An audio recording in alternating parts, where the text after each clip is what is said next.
सत्संग और कुसंग। आज का संवाद जो है सत्संग और कुसंग के ऊपर है। तो सत्संग से जितना लाभ होता है उतना एकांत में रहकर साधन करने से नहीं होता। तो इसलिए हमें सत्संग को कभी छोड़ना नहीं चाहिए। सत का संग हमें हर वक्त करते रहना चाहिए, क्योंकि इतना हमें शास्त्रों के अंदर नहीं मिल पाता जितना हम सत्संग से एक नई नई बातें सुनने को मिलती है और हमारे हृदय को पुलकित कर देती है। तो सत्संग में बिना कुछ किए उन्नति होती है, केवल हमें बैठना होता है, अपने हृदय को खोल के रखना पड़ता है और उस पर अमल करना पड़ता है। इतनी ही।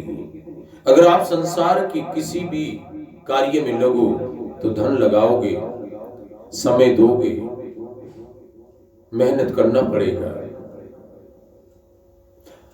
उसमें फिर भी आपका प्रारब्ध जो पिछला जो कर्म है, जिसको भाग्य, तकदीर, मुकद्दर कह देते हैं, अगर वो साथ दे रही है तो ठीक होता है, अन्यथा वो भी नहीं चल पाता। एक बिजनेस छोड़ा, दूसरा किया, तीसरा किया। लेकिन कहने का मतलब है कि संसार के किसी कार्य में हम कितना भी मेहनत कर लें, लेकिन बिना भाग्य के, बिना तकदीर के कुछ नहीं होता।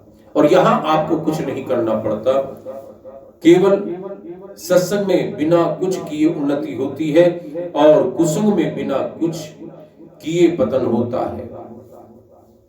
पतन इसलिए होता है कि संसार की हर वस्तु में हम लिप्त हो जाते हैं। जब तक हम किसी की निंदा ना कर लें, बुराई ना कर लें, चैन नहीं पड़ता, तो अपने आप को पतन करते हैं, अपने आप को नरकों में ले जाते हैं। नारायण नारायण नारायण। तो असत का संग छोड़े बिना सत्संग का प्रत्यक्ष लाभ भी नहीं होता।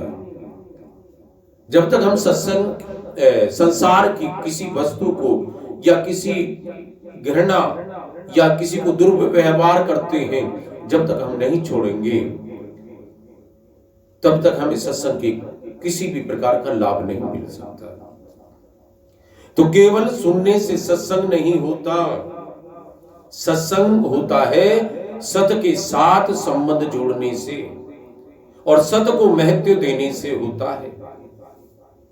इन्हीं की यहां सुना, आके बैठ गए, लेकिन उसके साथ हमें करना है, अनुभव करना है, सत को महत्व देने हैं, तभी हमारा कल्याण होगा। जैसे अभी पूछा कि कुछ कार्य आप कर रहे हैं,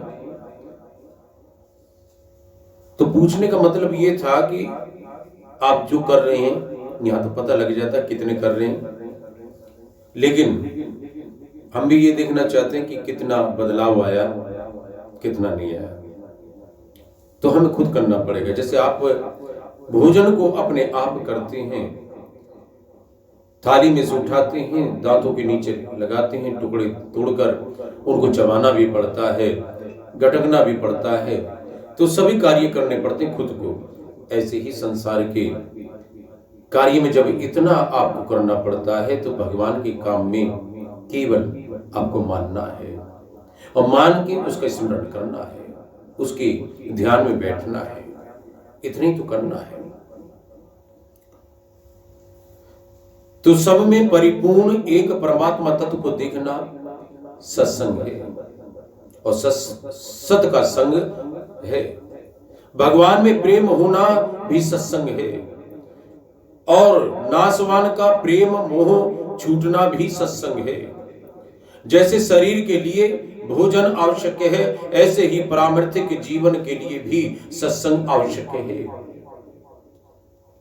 जैसे मनुष्य शरीर बार बार नहीं मिलता, ऐसे ही मनुष्य शरीर मिलने पर भी सत्संग बार बार नहीं मिलता। सत्संग बार बार नहीं मिलता। सत्संग हमारे पुरुषार्थ से नहीं मिलता, प्रत्युत केवल भगवत कृपा से मिलता है। ये भगवत कृपा है जो हमें सत्संग मिलता है। जहां सामर्थ्य होता है वहां सत्संग नहीं होता। प्रत्युष कुसुम होता है, बुराइयां होती हैं, कहीं ध्यान और कहीं होता है। तो हर हाल में खुश रहने की विद्या सत्संग से ही मिलती है। नारायण नारायण नारायण। सच्ची बात को मान लें, यह सत्संग है। जैसे भीतर अग्नि कमजोर हो तो भोजन पचता नहीं, ऐसे ही भीतर लगन न हो तो सत्संग की बातें पचती नहीं है। सत्संग की बातें पचती नहीं, तो सत्संग की बातें पचती नहीं है। भगवान की विशेष कृपा की पहचान है कि सत्संग प्राप्त होना। व्यापार में तो लाभ और नुकसान दोनों होते हैं, पर सत्संग में लाभ ही लाभ होता है, नुकसान होता ही नहीं। सत्संग की बातों को महत्व देने से वृत्तियों में बहुत फर्क पड़ता है और विकार अपने आप नष्ट हो जाते हैं। भोगों में जितनी आसक्ति होती है उतनी ही बुद्धि में जड़ता आती है, और जिससे सत्संग की तात्विक बातें पढ़ सुनकर भी समझ में नहीं आती। सत्संग से कुछ लेने की इच्छा होते ही कुसंग शुरू हो जाता है, और शरीर संसार से अपना संबंध मानना कुसंग है। कुसंग से हानि नहीं होती मेरे प्रेमी, प्रत्युत कुसंग को स्वीकार करने से हानि होती है। अगर हमने स्वीकार कर लिया तो ईश्वर, परलोक और धर्म को न मानने वाले नास्तिक का संग सबसे अधिक पतन करने वाला है, सबसे अधिक नरकों में ले जाने वाला है। ऐसे कोई संग करोगे तो सिवा नरक के कुछ नहीं मिलेगा, यातनाएं मिलेंगी। और वहां यमराज क्या क्या यातनाएं देता है। अगर एक बार भगवान आपको दिखा देना तो कभी भूल से भी उन नास्तिकों के संग आप नहीं होगे। ये धन्य है, बड़ी कृपा है, भगवान ने इस देह को दिखा दिया। इसीलिए सब एक हैं। जैसे अभी बच्चे कह रहे थे कि शादी में तिलक मत लगाना, तो इसको तो मैं छोड़ नहीं सकता हूं, तो जितना बड़ा है उतने तो लगेगा। बेशक तुमने कोट पैंट पहना दिया, उसको कर दिया, लेकिन जो असली मेरी पहचान है, मेरा रूप है, जिसके लिए मैं सज रहा हूं, जैसे संसार की पत्नी अपने पति के लिए सजती है, मांग भरती है, ऐसे ही मेरा पति मेरा नारायण है, मैं उसके लिए सज रहा हूं। तुम्हारी तो कम है मांग, लेकिन यहां बहुत बड़ी मांग सजी हुई है, तो उसके लिए मैं सजता धजता हूं, उसके लिए मैं संवरता हूं। तो यही हमारा सत्संग का महत्व है। जब सत्संग की बातें हमें समझ में आ जाएगी तो आपको संसार फीका लगने लगेगा। आपको हर हाल में बचाता है, आपकी हर चीजों को दिखाता है, लेकिन और लेके भी वहीं जाता है खुद। जैसे आज मेरे साथ घटना, तो ऐसे ही उसने दिखाया और दिखाने के बाद लेके भी उसी जगह गया है, और बुद्धि में भी ला रहा कि यहां देख। तो ये सब कुछ करता है ईश्वर। जब आप सत्य मार्ग पे चलते हैं, सत्य का संग करते हैं, तो ईश्वर आपकी हर पल, हर क्षणी, हर घड़ी आपकी रक्षा करता है, आपकी हर वस्तु की रक्षा करता है। ये विश्वास होना चाहिए। तो अपने भीतर कमी दोष होती है मेरे प्रेमी, तभी बाहरी कुसंग का असर पड़ता है। कारण कि आकर्षण सजातीयता में होता है, विजातीय में नहीं होता। सत्संग, सदिचार, सदशास्त्र और दुख, ये चारों विवेक की लिए संसार से संबंध विच्छेद कराने वाले हैं।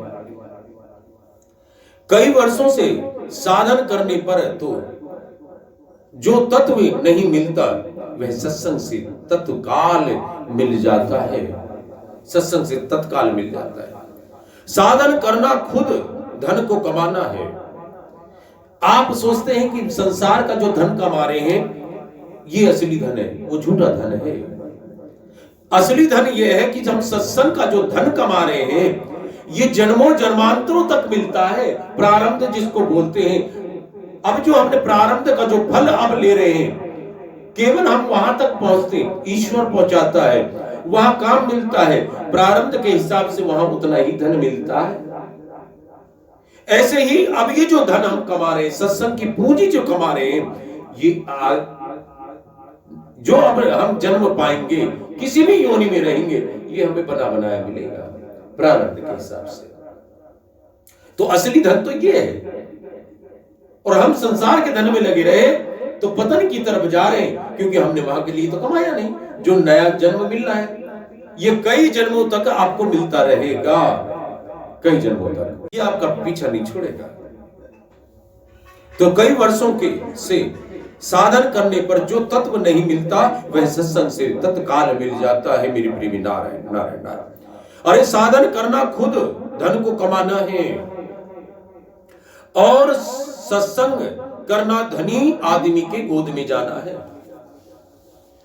बना बनाया सारा खेल मिल जाता है। जैसे पूनम के यहाँ कुत्ता बैठा हुआ है, उसको बना बनाया सा मिल रहा, एसी में रहता है, ठाट से रहता है, उसको नौकर चाकर मिले हुए पोटी कराने के लिए। आदमी के लिए समय नहीं है, उसके लिए है। जरा सी गर्मी ना लग जाए, जरा सी सर्दी ना लग जाए, सब इंतजाम हो रहा, उसका बना बनाया खेल मिल जाता सत्संग करने से।